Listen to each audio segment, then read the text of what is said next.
I was quite impressed with the crowd of the Chief Justice demonstration. Alexander Afenyo-Markin, where are you? I think you did a good job of mobilization. They have been accusing you of slapping a policeman or hitting a policeman. I've seen Alexander Markin's statements. I think that sober heads should prevail, and let's deal with that. I sympathize with the policeman, but I also see Alexander Markin. Let us work on it and be fine. We should be fine after that. Offense sometimes happens, so let's calm down and deal with it, okay?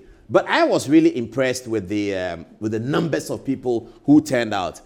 Should that be an indication, any kind of indication to those who are on the side of the argument that the CJ must go and must go this way? Should that be? I like this one. These people presented themselves like judges, didn't they? And they walked as part of the demonstration. I think this was very impressive. And it means that a bit of time had gone in, a bit of thinking had gone in, and they create a bit of sense of humor. But they make their point very forcefully, and they say that they are about attack on the judiciary. They are suspecting that if Justice Tokono is truly removed, after that, at any time, people can write a petition to remove a Supreme Court judge or a justice of the Court of Appeal, and it might work. So they are quite worried about the process in this regard. But let's see a few more photographs. This is Nana Boakye, who was also one of the conveners of this massive demonstration.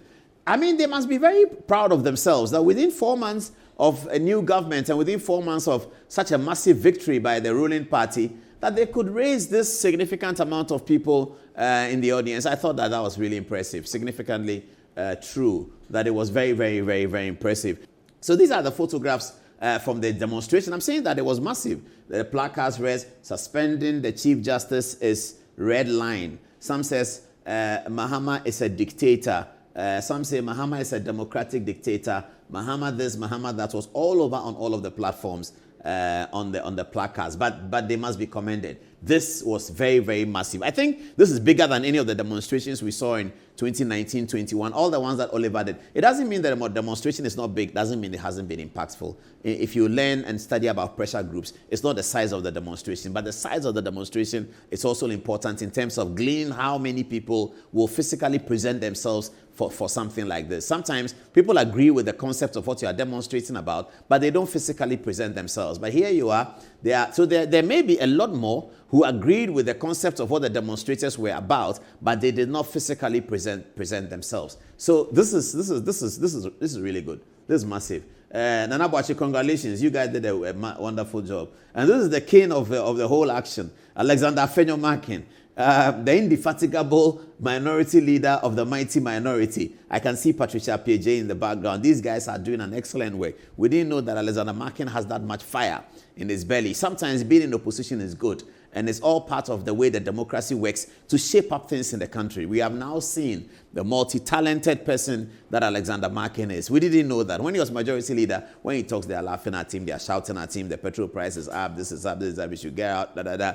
Now he has no responsibility for petrol price. Now he has no responsibility for ECG. Now he has no responsibility for anything governance. His responsibility is the democracy. And we are seeing that the MPP and Alexander Afenyo-Markin seem to have a lot of the right stuff in them to be able to help this democracy to be sustained.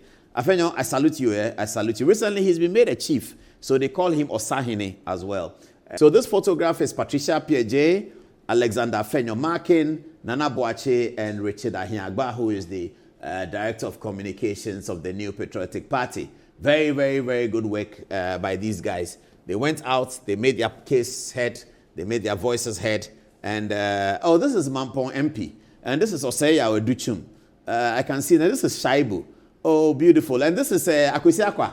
Oh, Akwesi, how are you? Hey, Acho. Oh, Mafupa. Akwesi Akwa for many years was the producer of Kwame Sefakai's show, the beautiful Peace FM morning show that we don't hear anymore now. One of these days we'll come to that story. Akwesi Akwa used to be the producer. It's very, very, very, very hard-working man.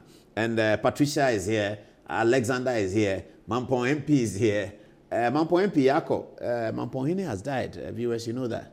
Unfortunately, Mampong Hine has passed. I'm sure there will be enough occasion to mourn Mampong Hine on this program. Shaibu and Oseya Oduchum were all in action to support the demonstrators. Alexander Markin again with Patricia P.J., the deputy leader. Alexander Markin by himself. And this is the leadership. I guess at the beginning, of the event, they were able to throw enough people on the street to make the case, and I think that is a very, very, very, very successful event. This was very good. I saw some people writing and saying that if Akufo-Addo doesn't go on the march, then he doesn't believe in the process. You want an 82-year-old man to go on a march to be marching because he believes in the process. Oh, Ghanaians, leave Akufo-Addo alone. Why? Leave Akufo-Addo alone. You know, he's a master craftsman. Okay.